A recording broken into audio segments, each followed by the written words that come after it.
Greetings, welcome back. I'm wearing my Rise of the Resistance t-shirt, which I of course got in Disneyland. That was almost 2 years ago. Anyways, I want to talk about Dark Side of the Ring. I watched last night the Plane Ride from Hell episode. Now, for longtime wrestling fans, we already know a lot of this stuff. Not all of it. There was definitely information that came out that, you know, the interesting thing is it's basically a generation ago. And it is the reason that a lot of things were changed in WWE. And basically, if you haven't watched it, Dark Side of the Ring is an excellent series. It shows the not very pleasant sides of wrestling, and of course, you're going to have not pleasant sides of wrestling. The way that the industry's set up, but there have been lots of scandals in wrestling, even locally. We saw a scandal involving, was it All Star or Pacific Wrestling? Yeah, so we've had a number of scandals in the wrestling world, and very often it might be sexual harassment, it might be some other kind of misbehaving, but there's always been some misbehaving in wrestling, which a generation ago people would just go, it's just him being him. It's just how he is. And now we look and we say that behavior isn't tolerated. So that's changed. So what everybody's talking about coming out of this show last night, or well, not last night, but that I watched last night and that people have watched this week is Tommy Dreamer. And Tommy Dreamer basically saying, Rick's Rick. What are you going to do? Rick's Rick. And again, Tommy Dreamer's in his 50s. This is not unusual for somebody to watch, and go, no, that's just how he is. And if you don't like it, oh well. And the problem is that the behavior that is detailed in this episode, it's criminal.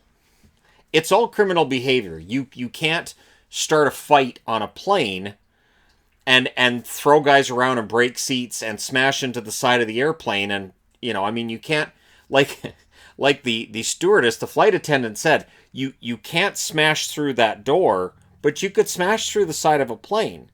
The fuselage, it may not be as strong as the door. There's a limit. Like she said, if these wrestlers can slam themselves through walls, they could probably slam themselves through the side of a plane.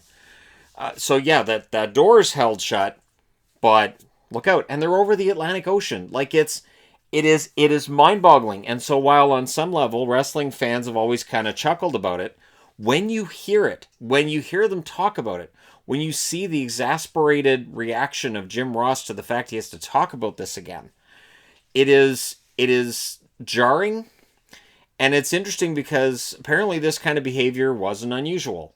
But what happened in wrestling back then that was acceptable then isn't acceptable now. And Tommy Dreamer says that. Tommy Dreamer says, 10,000%. If Ric Flair did that now, it wouldn't be acceptable. Walk around in his robe with nothing underneath it.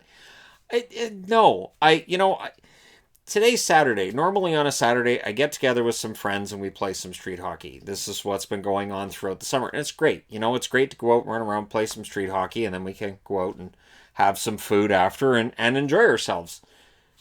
Nobody drops their pants. I don't understand this. This is something that I've never understood. It happens a lot apparently with athletics, and I don't understand it.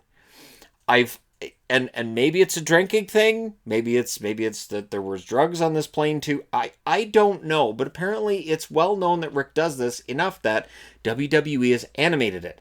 And they've shared it multiple times that Ric Flair wears his robe and nothing else, and that's what he does. So it's just Rick being Rick.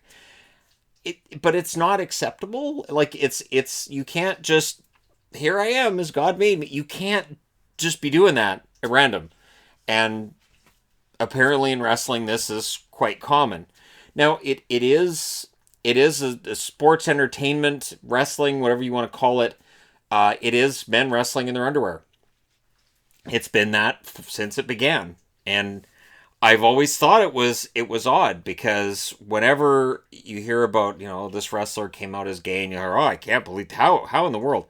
Well, I could see there might be a reason why it might appeal to that audience, beyond just the soap opera, and it is a male soap opera. But I find that bizarre. I do.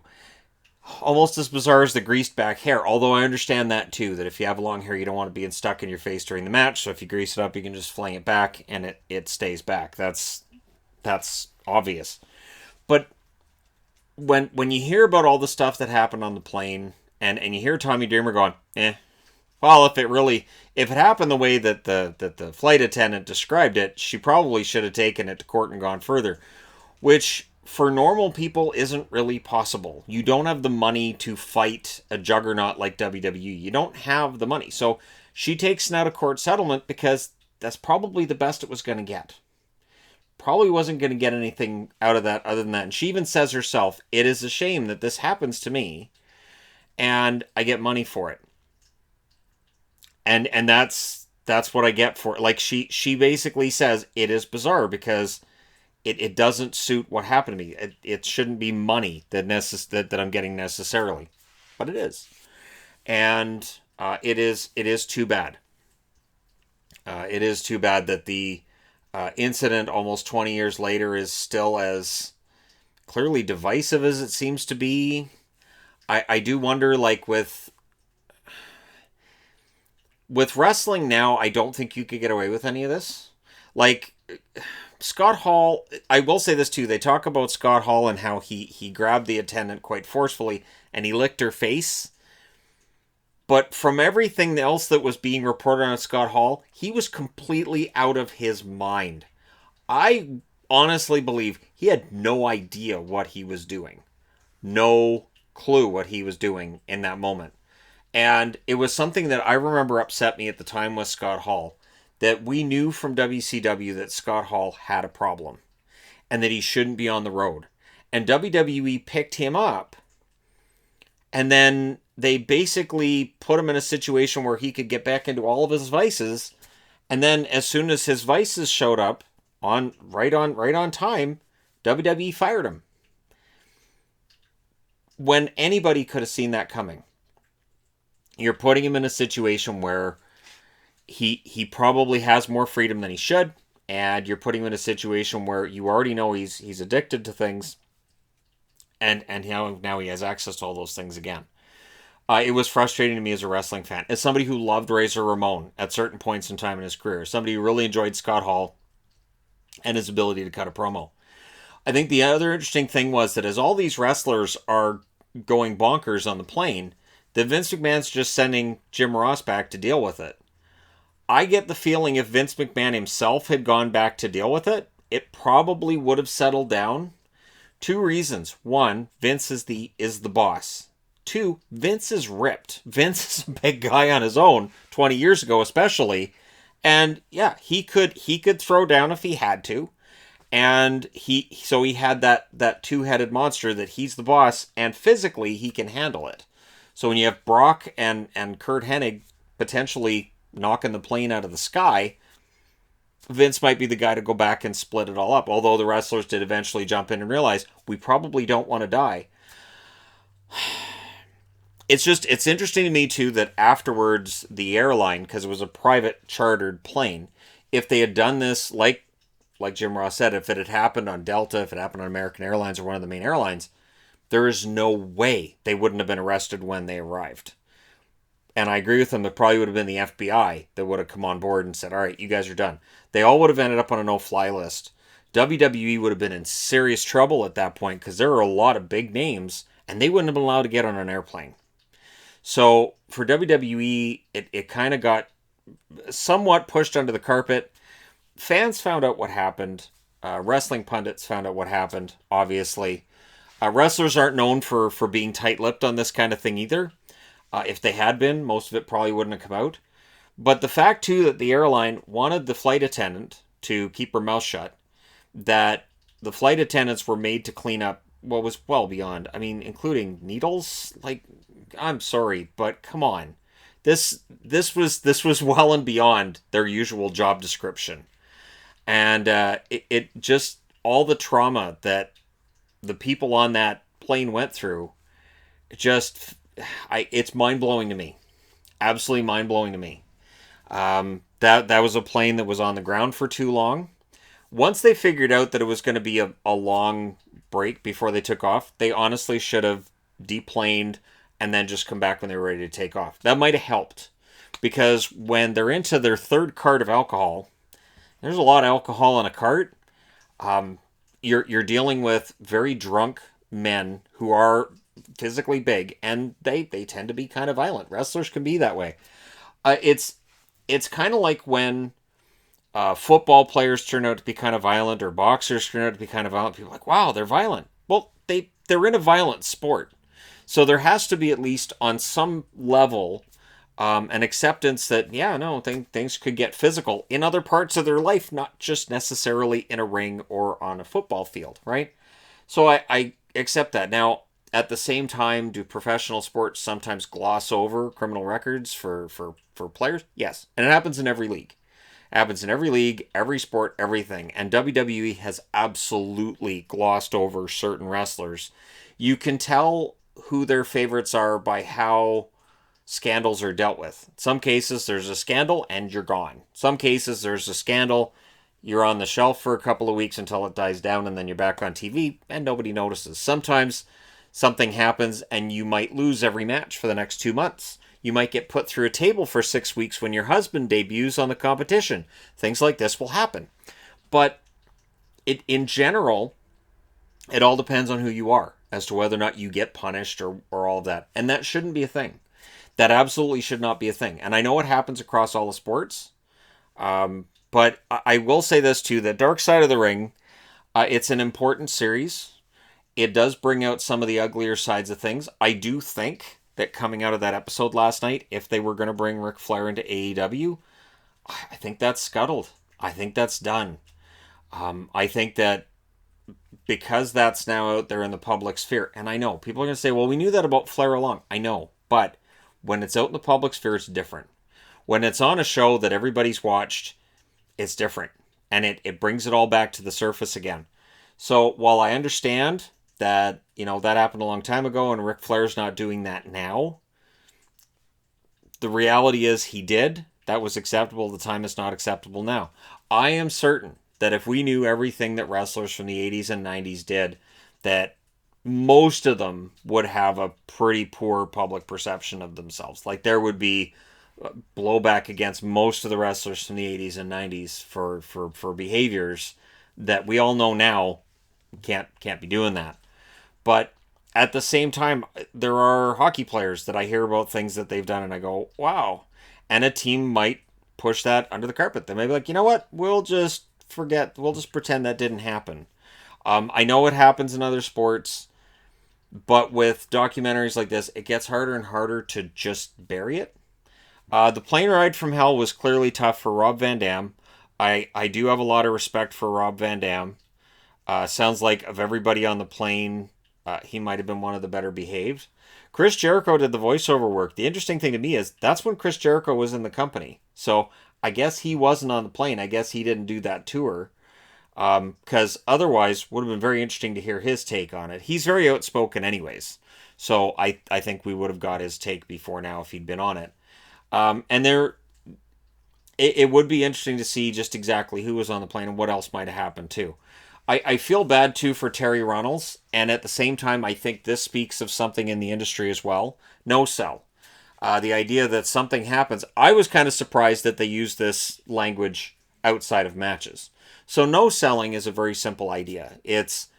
And we see it in wrestling every now and then, and you've got to really watch how often you do it because you're exposing the business if you do it too much. The idea that somebody hits you with a chair, somebody bashes you over the head, maybe you get a double axe handle, maybe you get kicked in the gut, maybe you're getting repeated punches to the face, and you pretend it didn't hurt, or you just say that didn't hurt, and you just jump right up. The ultimate no-sell was back in the 80s hulking up, where Hulk Hogan would get beat up for a while, and then all of a sudden, no matter what his opponent was doing, it didn't hurt.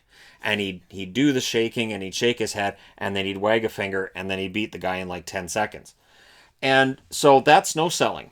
The idea that something happens in the backstage area, like Terry Runnels, who was doing previews, that she was flashed by Brock Lesnar, and that the reaction is her ex-husband going to her and saying, you need to no-sell that, meaning don't tell anybody that happened, pretend you didn't see anything, and just play it all off, is weird. It's a weird way to do things, and yet I understand that wrestling. Randy Orton comes to mind. Randy Orton, I haven't seen in a Dark Side of the Ring. Maybe there is one, but there's going to have to be one at some point because Randy Orton definitely did some backstage stuff that wasn't exactly proper and could be taken as being distasteful and quite improper. And yet, again, he is one of the biggest stars in the history of wrestling. He's one of the best wrestlers ever. And honestly, from what I've seen of him in shows on WWE and in interviews and stuff, seems like a really nice guy. And it seems like he's really grown up.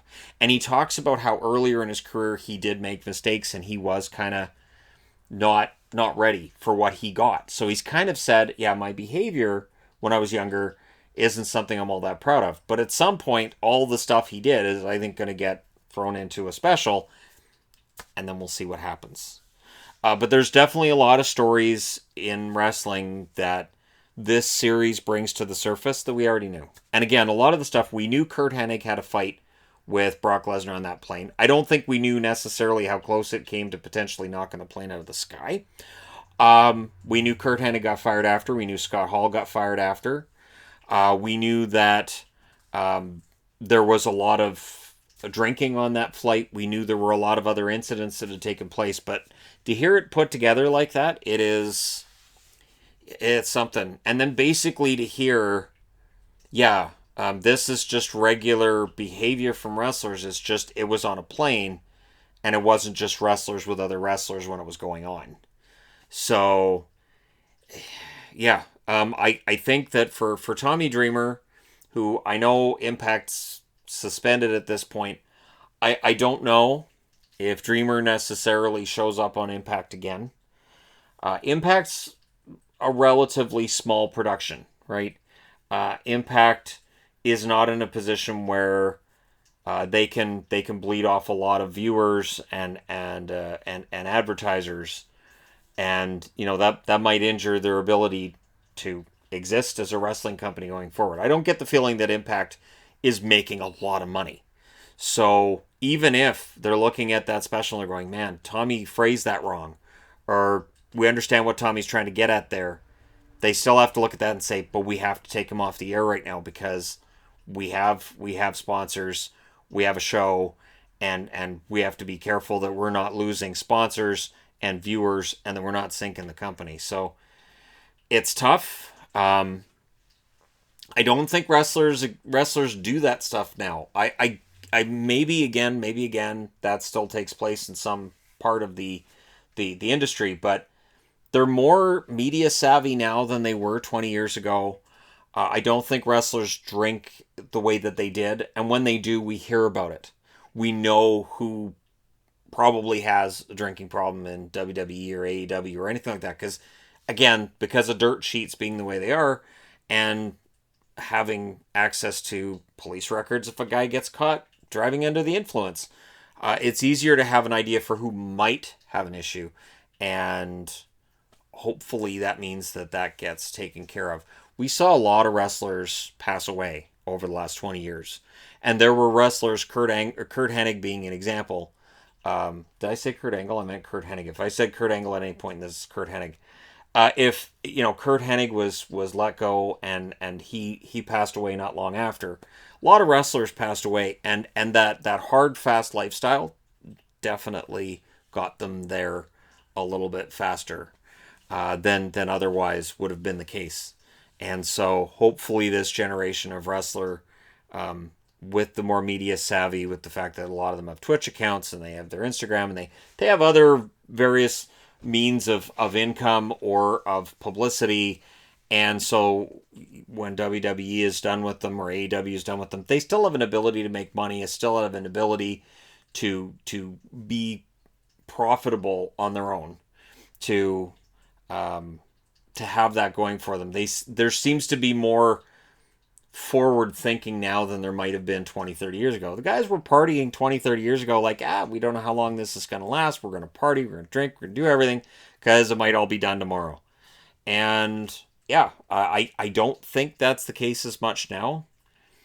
But again, the industry has a long way to go. And hopefully with shows like Dark Side of the Ring and with basically the stories they tell.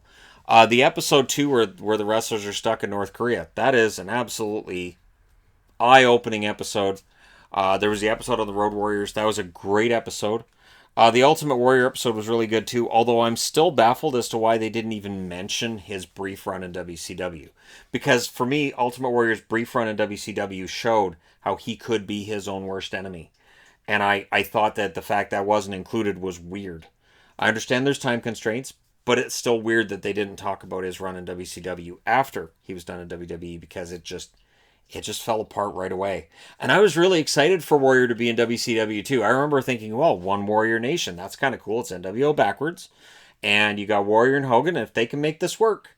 But Hogan and Warrior had no chemistry when they had their match, and Warrior just didn't have it. So, surprised it wasn't included in there. So, the one thing whenever I watch a documentary like this, I make sure that I also then look at other sources of media for information on what happened, and I look for clarification from people when they're in stuff like this.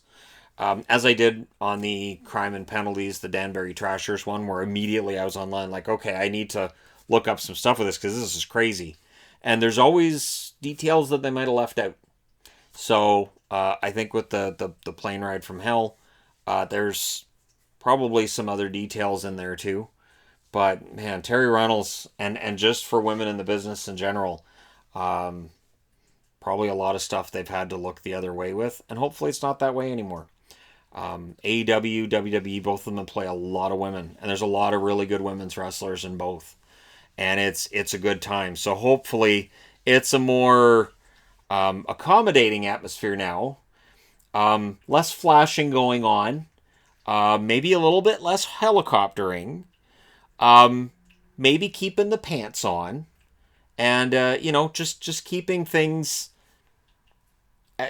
just on a level where I think people would be more comfortable. Again, I've never been in a situation where that's been a thing, where I've had a couple drinks and pants come down. No. Anyways, there you go. If you saw the episode, let me know your thoughts in the comment section below. As always, don't forget to hit like and subscribe. If you're browsing your way through, you just happened upon this video. Thank you guys so much for watching, for all your support. I will talk to you again soon.